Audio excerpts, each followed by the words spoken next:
Hello. Welcome to Adult Forum on, it's not October.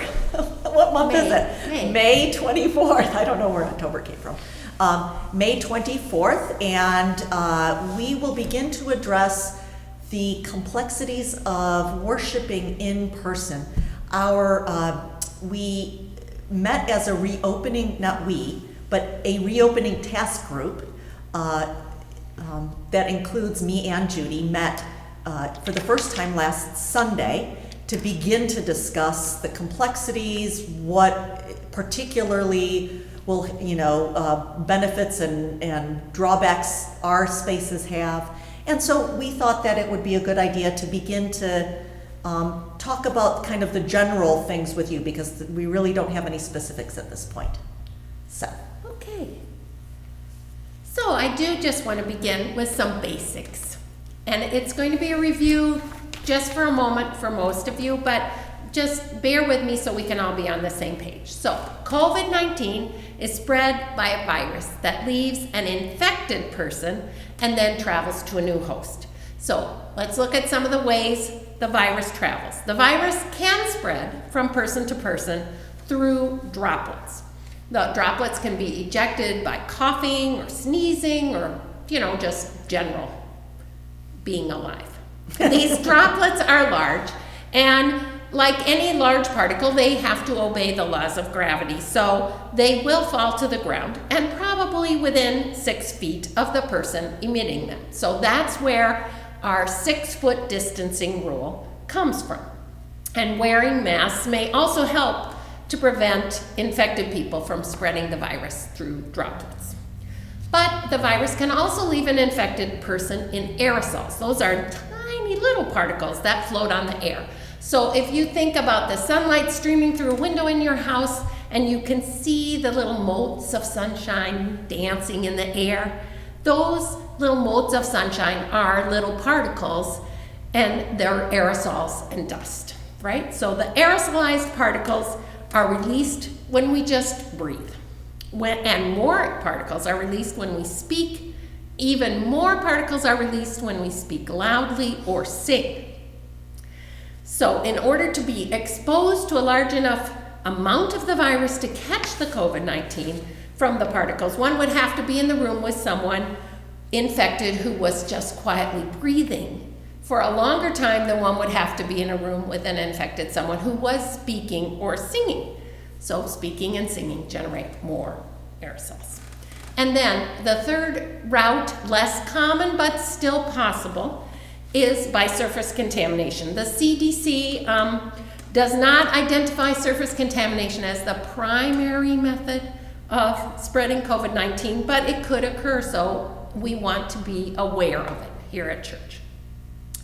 In surface transmission, droplets or aerosols that contain from an infected person, so that contain virus, land on a surface, and then the virus can stay alive on that surface for varying amounts of time.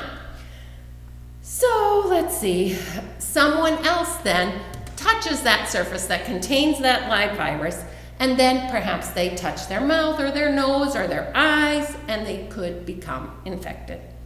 So the sensible rules that we have for trying to reduce surface contamination our transmission are washing our hands frequently, avoiding touching our faces, and repeatedly wiping down frequently touched surfaces. So we know those 3 kinds of transmissions. Now we have to think about how they could affect the way we worship here at Zion.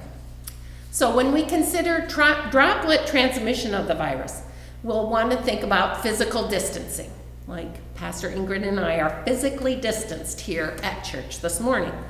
So how will we be able to arrange the seating in all of our worship spaces so that we can remain 6 feet or more apart, unless you're with someone from your own little household? And which worship spaces will lend themselves best to physical distancing? And when we return to in-person worship, does that mean we'll return to the sanctuary? Fortunately, here at Zion, we do have several worship spaces that we can use. You can recall services, I'm sure, at our outdoor chapel or in Faith Hall, and of course, right here in the sanctuary. And as we return to worship together here at Zion, we may need to use all of these spaces and perhaps even others as we phase in that return. When we consider the aerosols floating on the air that may contain the virus, we also have to think about how many people are in a given space at one time. What kind of activities are these people engaging in? Are we going to speak aloud? Are we going to sing together? For how long are the people going to be together, breathing this air of the shared space? So when we consider those kinds of questions, we have to look at attendance issues, our worship practices, the number and the length of the services we have, and the physical characteristics of each of those worship spaces, like how much ventilation we have in each space. And then when we're looking at surface transmission, we have to think about the things that we often share in a worship space. We share our hymnals, our seasonal bulletins, the offering plate, and we think too about the elements of the Lord's Supper touched by the pastor and then distributed to us, typically as we've stood shoulder to shoulder at the altar rail. We have to think about changes in the ways we've always done things. And I want to thank all of you who filled out and returned the surveys that were emailed to you this past week. Survey responses are going to help us know the types of precautions you are eager or willing to make to help us return to in-person worship. Excuse me. If you haven't yet returned your survey, please fill it out this week and get it back in. I don't want anybody to be discouraged as you realize that a return to in-person worship will not be a return to the way we've always done things. Your congregation council and the special reopening task group are searching hard for the best way to balance safety and return. Thanks. I want to introduce you to the members of the reopening task group that Pastor Ingrid mentioned. Craig Dice chairs the group. Craig is a pathologist who practiced in Morristown, New Jersey, and we have some other medical members also on our task group. They include nurses Lori Prusak and Kathleen Sullivan. Bert Horner, our Congregation Council Property Chairperson and the former District Operations Manager with the Washington Township Schools, serves on the task group. Mulaney Hibbler-Stoma, Chair of our Worship and Music Committee. Jancy Densler, our Youth Gathering Chairperson and the Supervisor of many parish events. And Emily Rashat, our Youth Group Leader, are also in the reopening task group. And as Pastor Ingrid mentioned, Pastor Ingrid and I also sit on this group. So this important group is carefully considering the questions of how our congregation may safely return to in-person worship. In fact, we had like 3 pages of questions we were looking at. So be aware that we're really trying to be thoughtful about how we can do this. So we want to think about how we can do it, what it might look like, what changes we may need to make to our facilities or in our habits as we get ready to return to church. If you have questions or concerns regarding the work of this group, please don't hesitate to contact any member of the group. So the reopening task group's job is to advise your congregation council as well on how to safely reopen. The congregation council too is thinking hard about the precautions that may need to be taken. And I want you to know that, the council in particular also needs to be a wise steward of the financial resources here at church. So we have consulted with our insurance company and some lawyers connected to our congregation, and we have decided as a council that we need to pursue a conservative method of reopening. We do not wish to expose the church to liability risk by moving to return to in-person worship before the local or state government has given us indications that it is safe to do so. And we may wait beyond the time opening set by the government if we feel it would be prudent to do so. We also want to consider safe reopening practice advice from health authorities, such as the CDC. We want our congregation to be in line with generally accepted safe practice. We know we cannot reduce to zero either financial or health risk, but we want to be responsible and reduce the risks we can control as we reopen. And right here, I want to mention the names of your congregation council, because if you have any questions or concerns, you may also reach out to these people. I want you to be aware of who they are. So Pastor Ingrid is a voting member of our congregation council, and I am the congregation council president, and I'm the council point person for youth committees. Martina Frohmeyer is the council vice president. As vice president, she chairs the Mutual Ministry Committee and sets up the annual employee reviews. Martina is also the Worship and Music Council point person. Kathleen Sullivan is the Congregation Council Secretary and chairs the Parish Nurse Program. Larry Salvatore is the Finance Chair. Harry Bullock and Larry Salvatore are our Stewardship Chair people, and Harry is also the point person for preservation. As I mentioned, Bert Horner is our property chairperson.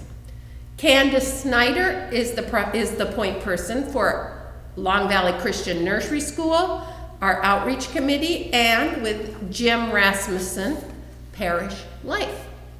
Jim is also the council point person for social ministry along with Becky Rasmussen. Becky is also the council contact for Christian education. These 10 people comprise your congregation council, and they are always happy to hear from you. None of those council people could do the work of the committees they oversee alone, so we do want to thank all our committee chairs and members who are vitally important in delivering the ministry of Zion and who are trying many ways to find new ways to deliver those ministries in this time of pandemic. All right. And I also wanted to highlight what each of those council members, the ministries they were the point person for, so that you can see that we are each trying to think about how these ministries we oversee are impacted by this stay-at-home time and how we can continue to function safely, even in the era of COVID-19. So, we also know that our country is vast. The risks that we face vary from area to area. Some areas in the country may be able to return to in-person worship, while others are still worshiping only via technology. We also know that even in a given area, risk will vary over time. So you may find that we can return to in-person worship for a season and then have to retreat again later as the virus waxes and wanes in our area. We'll have to become a nimble church as we react to events. But for now, there is some good news. It appears that conditions in our area are improving. The state of New Jersey is in stage 1 of our state reopening plan. So that means that you've noticed some things are loosening up. We can now shop curbside at non-essential stores. We can visit our state and county parks again. We can gather in groups of up to 25 people outdoors, although the indoor gathering limit remains at 10 people or fewer. We are taking our first steps here in New Jersey, but on the whole, the stay-at-home order remains in effect. We may differ on society's approach to trying to minimize the damage caused by the virus, both the damage of people becoming ill and perhaps dying, and the economic fallout of staying home and limiting our activities. We wrestle with how best to reduce both of these types of damage. We, as your congregation leadership, want to respond with love towards all our neighbors and to care for both those vulnerable to becoming ill and those who fear economic ruin. We do not always agree perfectly on how best to proceed, but we are committed to working together to bring our congregation together to worship God in whatever manner that may be possible. Here are some of our local statistics. Morris County reported 17 new confirmed tested cases of COVID-19 for Thursday. Those were the most recent figures I could find. And as of Tuesday, May 19th, Washington Township, where Zion Lutheran Church is located, has had 109 cumulative positive tested cases of COVID-19. Sadly, of that 109, we have had 12 people die. In good news, though, 53 people have recovered from the virus. But that still leaves us with 44 active cases in town at this time. Some of those cases are residents of Heath Village, which is our local long-term care facility.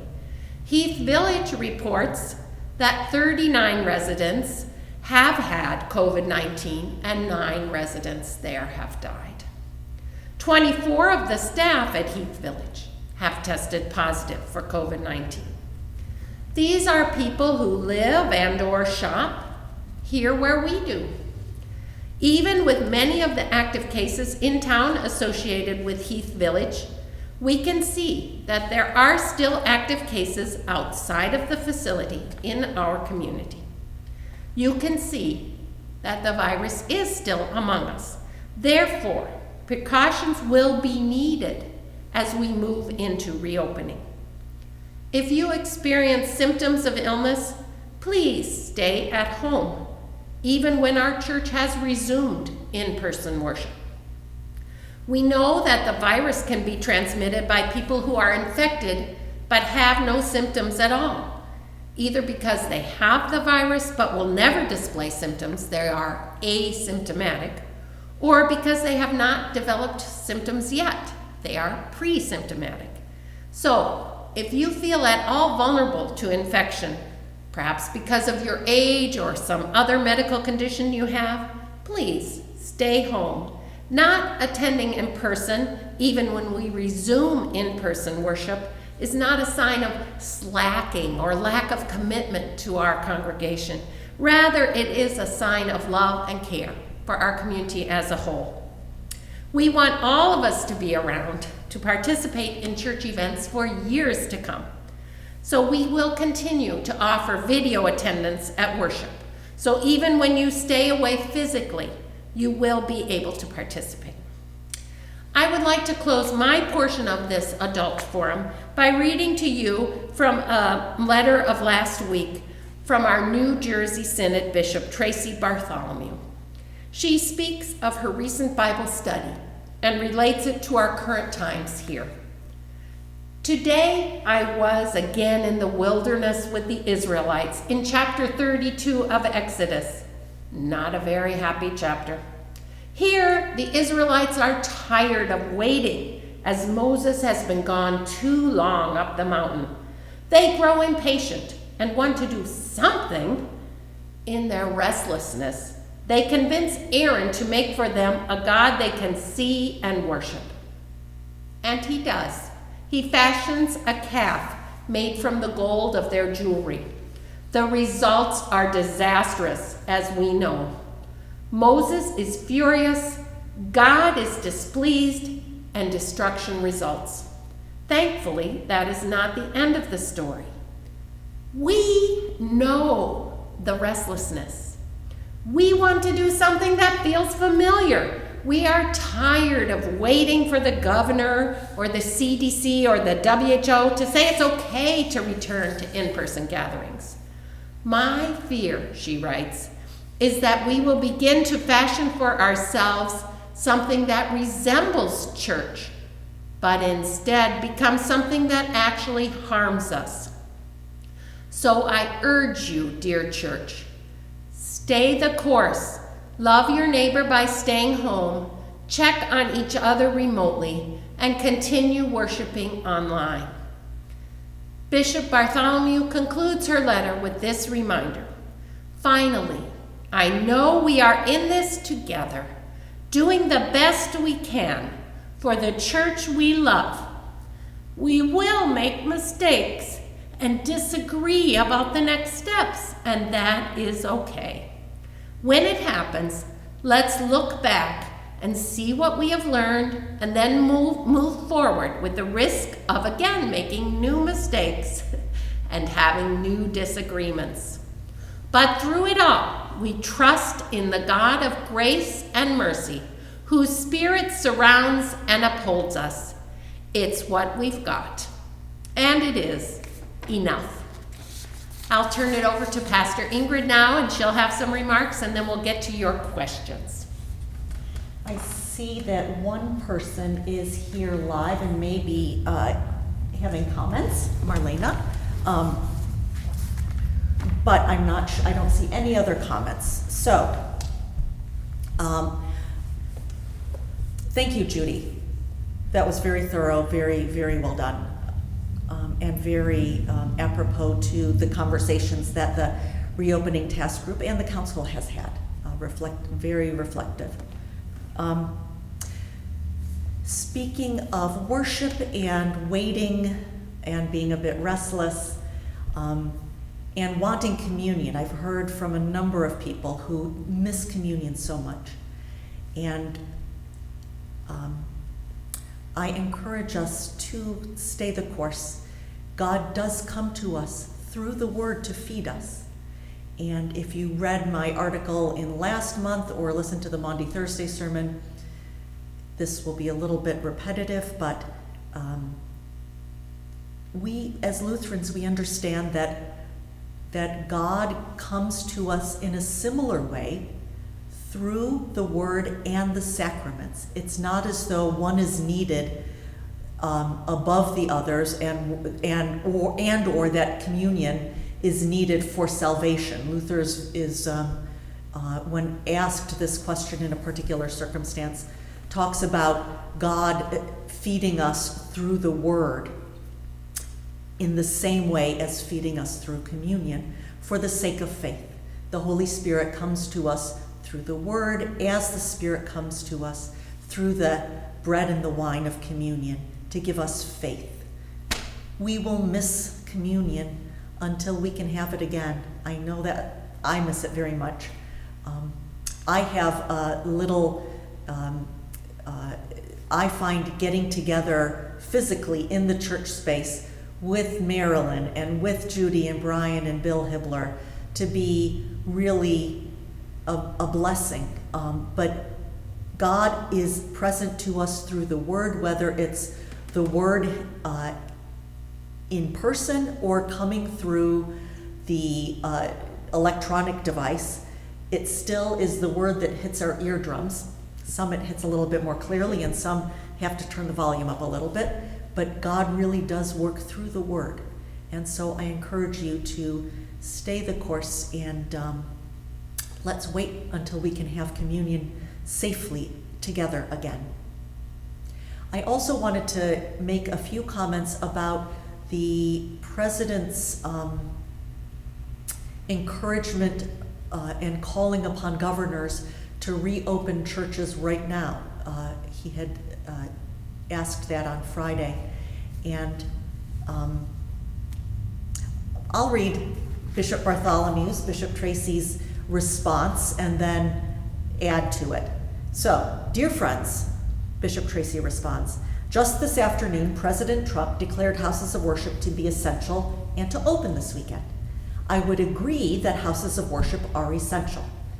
Throughout this pandemic and stay-at-home order, our congregations have continued to provide essential ministry by proclaiming the gospel, feeding the hungry, advocating for the most vulnerable, carrying out Christian education, and being the church for the sake of the world. While we have not gathered in person, we have continued to be open. She continues to write, the declaration about opening this weekend should not lead you to rush to have in-person indoor worship services. I am eager to gather again in person, but not at the expense of the most vulnerable among us. Many of our members and most active churchgoers are older, which puts them in the high-risk category. Some of our rostered leaders have underlying health conditions, which also puts them in a high-risk category. A number of our buildings do not allow for the physical distancing required to have more than a handful of people present. In New Jersey, the stay-at-home orders remain in place. Please follow the guidance we put out last week, which I also posted on Facebook, and utilize a congregational planning team to make decisions about how to gather again in person in your building when it is safe to do so. It is better to plan a methodical phased return than to risk causing an outbreak of COVID-19. So here we are, Lutherans and trying to be Methodists, trying to be methodical. Lutherans also very much like order. And so I would also say that that I've lost my train of thought. Something so important that it just slipped my mind. But we are carefully planning, as Judy laid out, gathering again in person. And I think that really is the loving thing to do for the neighbor. There are different denominations, particularly the evangelical tradition, and I mentioned this a few weeks ago in my two-part series on what's up with pastors gathering in a pandemic, to say that Lutherans really look to God working through government, imperfectly, not perfectly. So Lutherans are most concerned if government shuts down the preaching of the gospel. That's when we have to disagree with government in terms of what church is about. However, Lutherans understand that God works through government. And so we trust the authorities that we have in government around this pandemic, meaning the White House Coronavirus Task Group and the CDC, and look for their advice on how to go forward.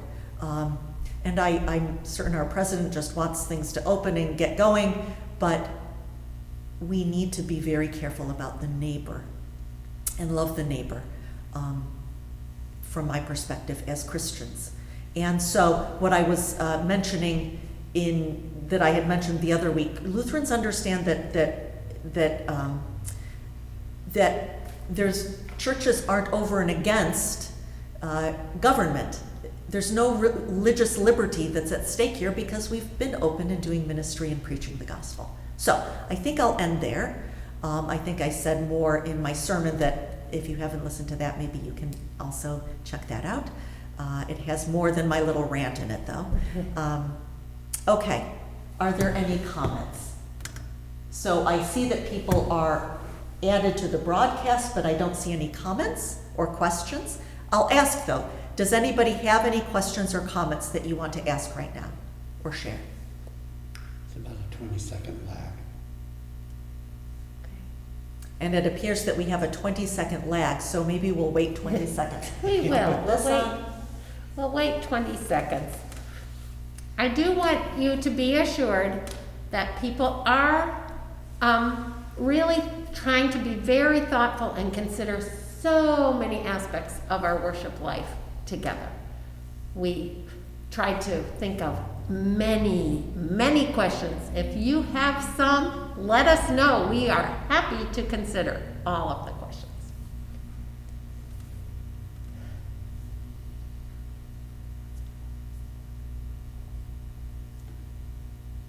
Okay. Has it been 20 seconds yet, Brian? It has. So there aren't any questions or comments. Thank you very much for listening to this either live or on Memorex. And we next week, I will be here with Larry Salvatore to discuss an update on the finances at Zion. So God bless you and keep you well throughout the week. So long.